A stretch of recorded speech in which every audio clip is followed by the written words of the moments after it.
Hello everyone, welcome back to my channel Dipanwita YT. আজকে আমি তোমাদের সাথে একটা নতুন ব্লগ শেয়ার করব বলে আবারও চলে এসেছি।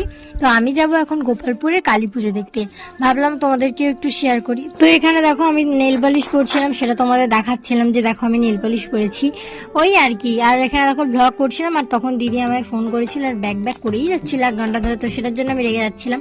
তারপরে আমি চলে এসেছি এখন ড্রেস চেঞ্জ করতে, দেখবে টিকটকের স্টাইলে এখন ড্রেসটা চেঞ্জ করে নেবো। এই দেখো ড্রেস চেঞ্জ তো হয়ে গেছে, এবার মুখের মেকআপটা বাকি, তো চলো মেকআপ করে নিই।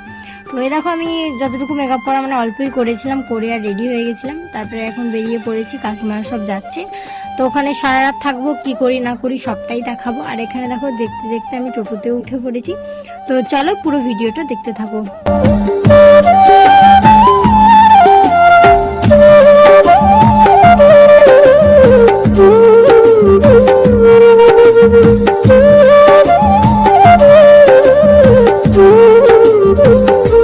আর এই যে এখন টোটো থেকে নেমে হাঁটছি, দেখো এখন কত লোকজন সব যাচ্ছে, আমিও তাদের পেছন পেছন যাচ্ছি। আমরা একটা অন্য শর্টকাট রাস্তা ধরে গেছিলাম যেখানে পুরো ফাঁকা ছিল।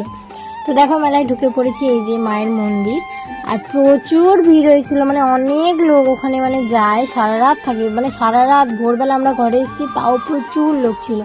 আর দেখো এখানে ঠাকুরটা দেখাচ্ছিলাম তোমাদের, এখানে কত মেলা বসেছিল, মানে অনেক মেলা বসেছিল। তো তোমাদের মেলাগুলো ঘুরিয়ে ঘুরিয়ে আমি দেখাচ্ছি।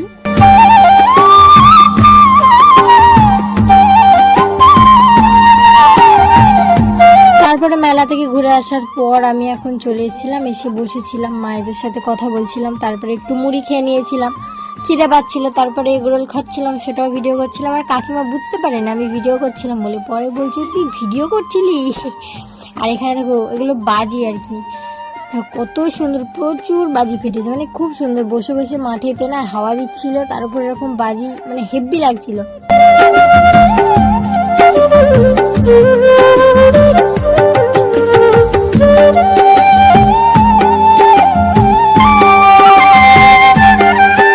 তো তারপর বসে বসে তো বোর হচ্ছিলাম, ওই জন্য আবারও চলে গেছিলাম মেলাতে।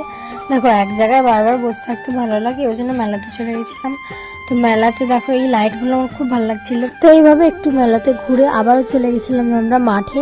আর মাঠে গিয়ে দেখি দেখো সবাই যে যার ঘুমিয়ে পড়েছে, আসলে রাত জাগার ব্যাপার, তো সবারই ঘুম পাচ্ছিল, আর মাঠের মধ্যেই সবাই ঘুমিয়ে পড়েছিল। আমিও একটু শুয়ে পড়েছিলাম কিন্তু ঘুমাইনি। আর সব থেকে বড় কথা, কালকে যখন আমি মেলায় গেছিলাম, তো একটা ইনস্টাগ্রাম ফ্যামিলি মেম্বারের সাথে আমার দেখা হয়েছিল, তো সে আমায় ডেকে বললো আমার ভিডিও তার খুব ভালো লাগে। তো ভিড়ভাড়টাই তোমাকে থ্যাংক ইউই জানানো হয়নি, থ্যাংক ইউ সো মাচ বোন যদি আমার এই ভিডিওটা দেখে থাকো। আর এখানে দেখো পুজো শুরু হয়ে গিয়েছে। তো সারা রাত পুজো হবার পর ভোরবেলার দিকে তখন হচ্ছিল বাতাসা ছোড়া। দেখো চারিদিকে এত পরিমাণে সবাই বাতাসা ছুটছিল, আমাদের মানে গায়ে হাতে মাথায় সব জায়গায় বাতাসা তো লাগছিলই। আর আমি তো ভিডিও করার জন্য দাঁড়িয়েছিলাম, আমার তো আরোই লাগছিল। আর মা আরে সব বাতাসা পুড়াচ্ছিল, প্রচন্ড মজা হচ্ছিল। তো চলো ঠাকুরের মুখটা তোমাদের ভালো করে দেখিয়ে দিই, দেখো।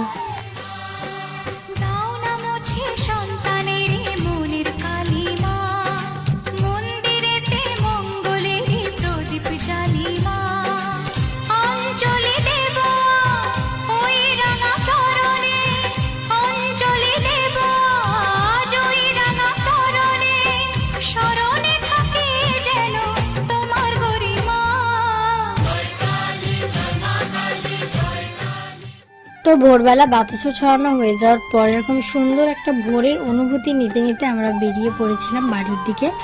তো যাই হোক, ভিডিওটা এতটাই ভালো লাগলে like comment share and subscribe করে দিও। আর ফেসবুক পেজ থেকে ভিডিওটা দেখলে আমাকে ফলো করে লাইক করে দিও। টাটা।